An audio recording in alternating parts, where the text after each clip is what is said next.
Chapitre 10. La reine Marguerite. Julien relut ses lettres. Quand la cloche du dîner se fit entendre, « Combien je dois avoir été ridicule aux yeux de cette poupée parisienne, se dit-il. Quelle folie de lui dire réellement ce à quoi je pensais. Mais peut-être folie pas si grande. La vérité dans cette occasion était digne de moi. Pourquoi aussi venir m'interroger sur des choses intimes? Cette question est indiscrète de sa part. Elle a manqué d'usage. Mes pensées sur Danton ne font point partie du service pour lequel son père me paye. » En arrivant dans la salle à manger, Julien fut distrait de son humeur par le grand deuil de mademoiselle de La Mole, qui le frappa d'autant plus qu'aucune autre personne de la famille n'était en noir.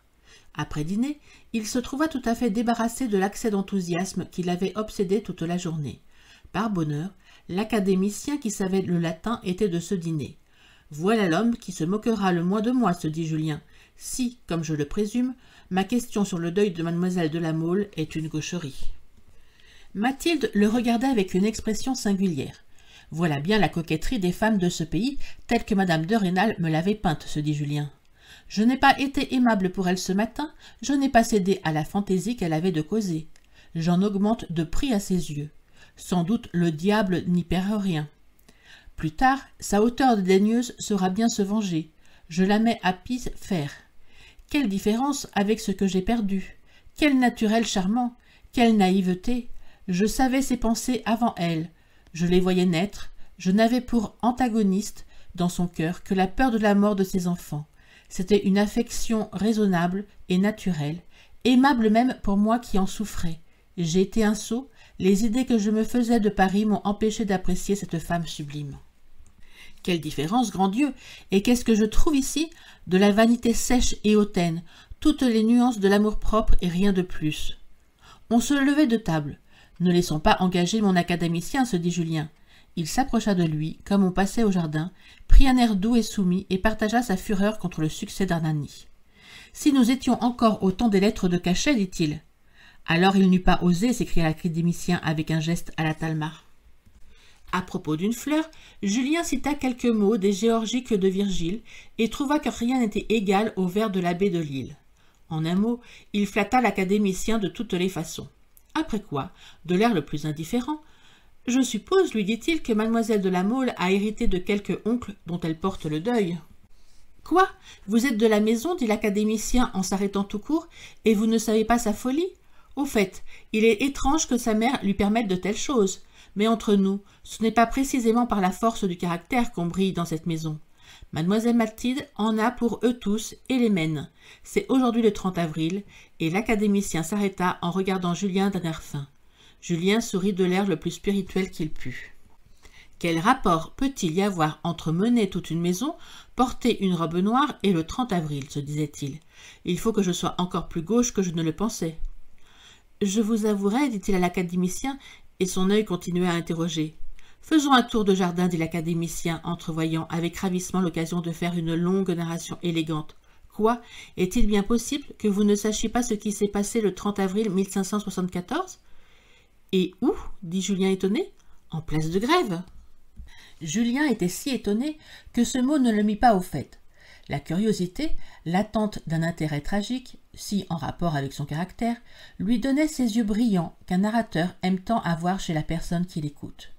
L'académicien, ravi de trouver une oreille vierge, raconta longuement à Julien comme quoi, le 30 avril 1574, le plus joli garçon de son siècle, Boniface de La Mole, et Annibal de Coconasso, gentilhomme piémontais, son ami, avaient eu la tête tranchée en place de Grève.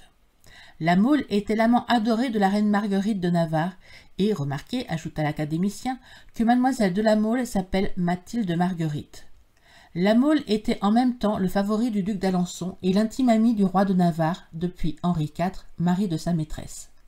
Le jour du mardi gras de cette année 1574, la cour se trouvait à Saint-Germain avec le pauvre roi Charles IX qui s'en allait mourant. La Mole voulut enlever les princes, ses amis, que la reine Catherine de Médicis retenait comme prisonniers à la cour. Il fit avancer 200 chevaux sous les murs de Saint-Germain, le duc d'Alençon eut peur, et la Mole fut jetée au bourreau. Mais ce qui touche mademoiselle Mathilde, ce qu'elle m'a avoué elle-même il y a 7 ou 8 ans, quand elle en avait 12, car c'est une tête, et l'académicien leva les yeux au ciel. Ce qui l'a frappé dans cette catastrophe politique, c'est que la reine Marguerite de Navarre, cachée dans une maison de la place de Grève, osa faire demander au bourreau la tête de son amant. Et la nuit suivante, à minuit, elle prit cette tête dans sa voiture et alla l'enterrer elle-même dans une chapelle située au pied de la colline de Montmartre. « Est-il possible ?» s'écria Julien touché. Mademoiselle Mathilde méprise son frère parce que, comme vous le voyez, il ne songe nullement à toute cette histoire ancienne et ne prend point le deuil le 30 avril. C'est depuis ce fameux supplice et pour rappeler l'amitié intime de la Mole pour Coconasso, lequel Coconasso, comme en italien qu'il était, s'appelait Hannibal, que tous les hommes de cette famille portent ce nom.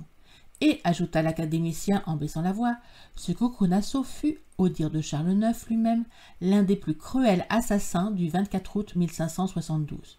Mais comment est-il possible, mon cher Sorel, que vous ignoriez ces choses, vous, commensal de cette maison? Voilà donc pourquoi 2 fois à dîner, mademoiselle de la Mole a appelé son frère Hannibal. Je croyais avoir mal entendu.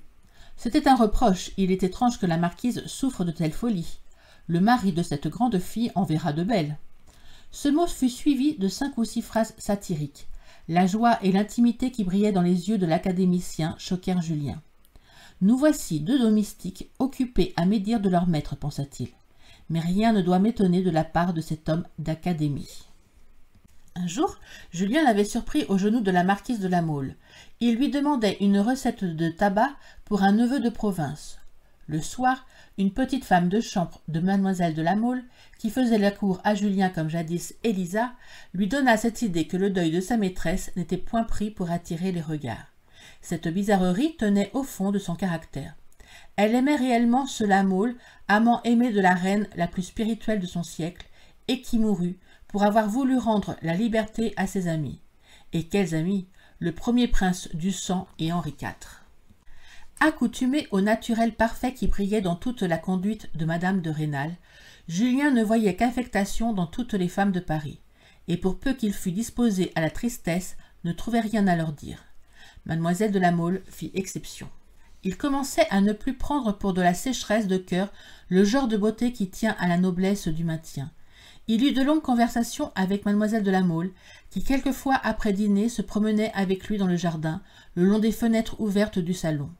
Elle lui dit un jour qu'elle lisait l'histoire de Daubigné et Brantôme. Singulière lecture, pensa Julien, et la marquise ne lui permet pas de lire les romans de Walter Scott? Un jour, elle lui raconta, avec ses yeux brillants de plaisir, qui prouvent la sincérité de l'admiration, ce trait d'une jeune femme du règne de Henri IV qu'elle venait de lire dans les mémoires de l'Étoile. Trouvant son mari infidèle, elle le poignarda. L'amour-propre de Julien était flatté. Une personne environnée de tant de respect et qui, au dire de l'académicien, menait toute la maison, daignait lui parler d'un air qui pouvait presque ressembler à de l'amitié. « Je m'étais trompé, pensa bientôt Julien. Ce n'est pas de la familiarité, je ne suis qu'un confident de tragédie, c'est le besoin de parler. Je passe pour savant dans cette famille. Je m'en vais lire Brantôme, Daubigné, l'Étoile. Je pourrais contester quelques-unes des anecdotes dont me parle mademoiselle de la Mole.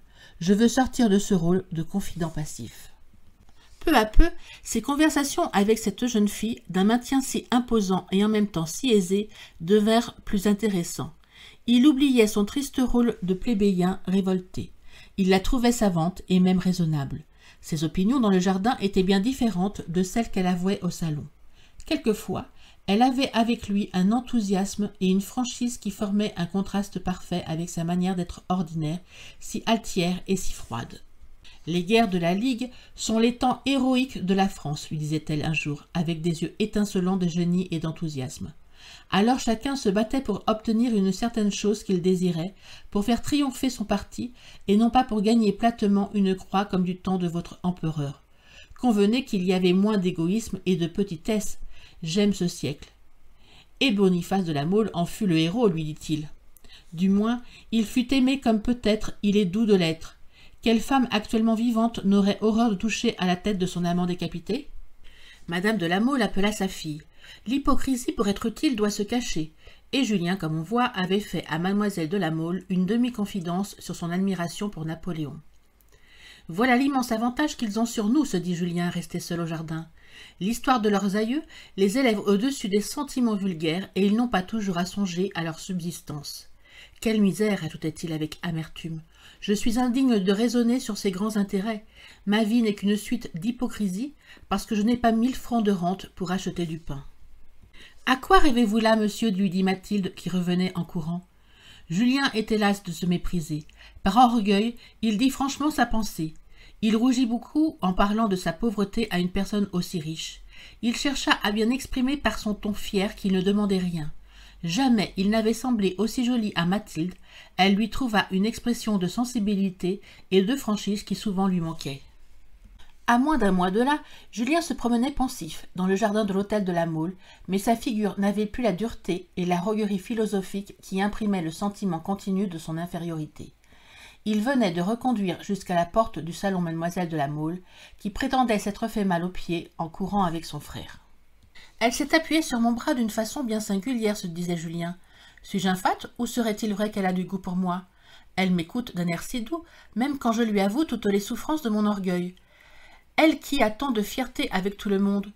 On serait bien étonné au salon si on lui voyait cette physionomie. Très certainement, cet air doux et bon, elle ne l'a avec personne. » Julien cherchait à ne pas s'exagérer cette singulière amitié. Il la comparait lui-même à un commerce armé. Chaque jour, en se retrouvant, avant de reprendre le ton presque intime de la veille, on se demandait presque « Serons-nous aujourd'hui amis ou ennemis ?» Julien avait compris que se laisser offenser impunément une seule fois par cette fille si hautaine, c'était tout perdre. Si je dois me brouiller, ne vaut-il pas mieux que ce soit de prime abord en défendant les justes droits de mon orgueil qu'en repoussant les marques de mépris dont serait bientôt suivi le moindre abandon de ce que je dois à ma dignité personnelle ? Plusieurs fois, en des jours de mauvaise humeur, Mathilde essaya de prendre avec lui le ton d'une grande dame. Elle mettait une rare finesse à ses tentatives, mais Julien les repoussait rudement. Un jour, il l'interrompit brusquement. « Mademoiselle de la Mole a-t-elle quelque ordre à donner au secrétaire de son père, lui dit-il. Il doit écouter ses ordres et les exécuter avec respect, mais du reste, il n'a pas un mot à lui adresser. Il n'est point payé pour lui communiquer ses pensées. » Cette manière d'être et les singuliers doutes qu'avait Julien firent disparaître l'ennui qu'il trouvait régulièrement dans ce salon si magnifique, mais où l'on avait peur de tout et où il n'était convenable de plaisanter de rien. Il serait plaisant qu'elle m'aimât. Qu'elle m'aime ou non, continua Julien, j'ai pour confidente intime une fille d'esprit devant laquelle je vois trembler toute la maison, et plus que tous les autres, le marquis de Croisenois. Ce jeune homme si poli, si doux, si brave, et qui réunit tous les avantages de naissance et de fortune dont un seul me mettrait le cœur si à l'aise. Il en est amoureux fou, il doit l'épouser. Que de lettres monsieur de la Mole m'a fait écrire aux deux notaires pour arranger le contrat. Et moi qui me vois si subalterne, la plume à la main, 2 heures après, ici dans le jardin, je triomphe de ce jeune homme si aimable. Car enfin, les préférences sont frappantes, directes. Peut-être aussi elle est en lui un mari futur. Elle a assez de hauteur pour cela, et les bontés qu'elle a pour moi, je les obtiens à titre de confident subalterne. Mais non, ou je suis fou, ou elle me fait la cour. Plus je me montre froid et respectueux avec elle, plus elle me recherche. Ceci pourrait être un parti pris, une affectation, mais je vois ses yeux s'animer quand je parais à l'improviste. Les femmes de Paris savent-elles feindre à ce point? Que m'importe. J'ai l'apparence pour moi, jouissons des apparences. Mon Dieu, qu'elle est belle, que ses grands yeux bleus me plaisent vus de près et me regardant comme ils le font souvent. Quelle différence de ce printemps-ci à celui de l'année passée, quand je vivais malheureux et me soutenant à force de caractère au milieu de ces 300 hypocrites méchants et sales. J'étais presque aussi méchant qu'eux. Dans les jours de méfiance, cette jeune fille se moque de moi, pensait Julien. Elle est d'accord avec son frère pour me mystifier, mais elle a l'air de tellement mépriser le manque d'énergie de ce frère. Il est brave, et puis c'est tout, me dit-elle. Il n'a pas une pensée qui ose s'écarter de la mode. C'est toujours moi qui suis obligée de prendre sa défense. Une jeune fille de 19 ans, à cet âge, peut-on être fidèle à chaque instant de la journée à l'hypocrisie qu'on s'est prescrite? D'un autre côté, quand mademoiselle de la Mole fixe sur moi ses grands yeux bleus avec une certaine expression singulière, toujours le comte Norbert s'éloigne. Ceci m'est suspect. Ne devrait-il pas s'indigner de ce que sa sœur distingue un domestique de leur maison? Car j'ai entendu le duc de Chaulnes parler ainsi de moi. À ce souvenir, la colère remplaçait tout autre sentiment. Est-ce amour du vieux langage chez ce duc maniaque? Eh bien, elle est jolie, continuait Julien avec des regards de tigre. Je l'aurai. Je m'en irai ensuite et malheur à qui me troublera dans ma fuite. Cette idée devint l'unique affaire de Julien. Il ne pouvait plus penser à rien autre chose. Ses journées passaient comme des heures. À chaque instant, cherchant à s'occuper de quelque affaire sérieuse, sa pensée abandonnait tout, et il se réveillait un quart d'heure après, le cœur palpitant, la tête troublée, et rêvant à cette idée. M'aime-t-elle ?